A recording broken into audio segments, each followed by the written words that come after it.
मारेंगे कि अरे कहने से हो जाएगा। वो तो कहते हैं कि 56 इंच का सीना है, तो 56 इंच का सीना का ताकत दिखाने का वक्त आ गया।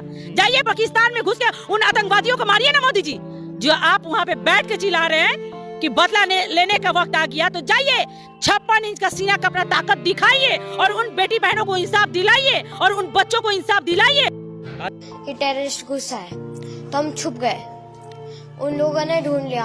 हमको तो वो 2 दिखे थे और एक ने आके बोला मुसलमान अलग हो जाओ और हिंदू अलग हो जाओ, जेंट्स का नहीं।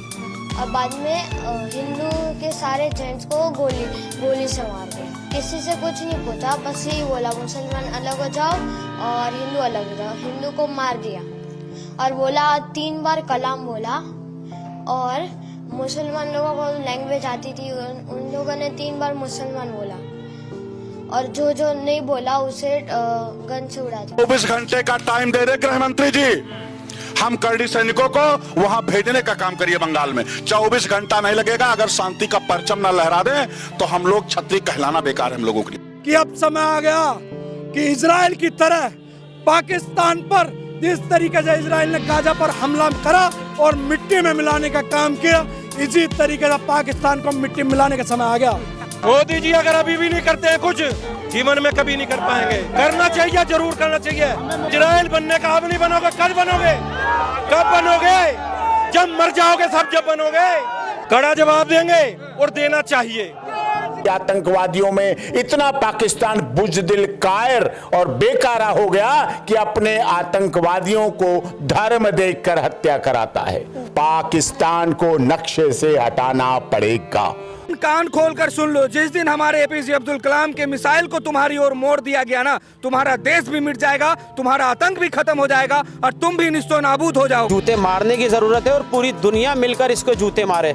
मैं कह रहा हूँ पूरी दुनिया मिलकर भी अगर एक जूते मारेगी तो पाकिस्तान तो मलबे का ढेर बन जाएगा। पाकिस्तान जूतखोर है और जूतखोर जो है ना, जब तक जूते नहीं पड़ते बाज नहीं आता। जूते खाने वाले को जब तक जूते नहीं पड़ते बाज नहीं आता। इसको जूतों की ज़रूरत है। कि जूतों की ज़रूरत हिंदुस्तान के जूतों की ज़रूरत नहीं, पूरी दुनिया के जूतों की ज़रूरत है। इस टाइम पाकिस्तान को जूते मारने की ज़रूरत है और पूरी दुनिया मिलकर इसको जूते मारे। मैं कह रहा हूँ पूरी दुनिया मिलकर भी अगर एक जूते मारेगी तो ये हमला सिर्फ निहत्थे पर्यटकों पर नहीं हुआ है, देश के दुश्मनों ने भारत की आत्मा पर हमला करने का दुस्साहस किया। मैं बहुत स्पष्ट शब्दों में कहना चाहता हूं, जिन्होंने ये हमला किया है उन आतंकियों को और इस हमले की साजिश रचने वालों को उनकी कल्पना से भी बड़ी सजा मिलेगी। सजा मिल करके रहेगी।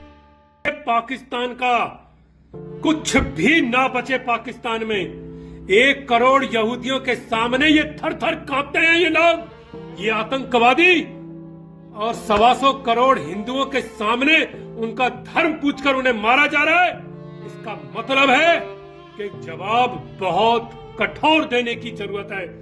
किसी भी प्रकार से पीछे हटने की जरूरत नहीं है। बाकी सब बाद में देख लिया जाएगा। देश सोने की चिड़िया बाद में भी बन सकता है।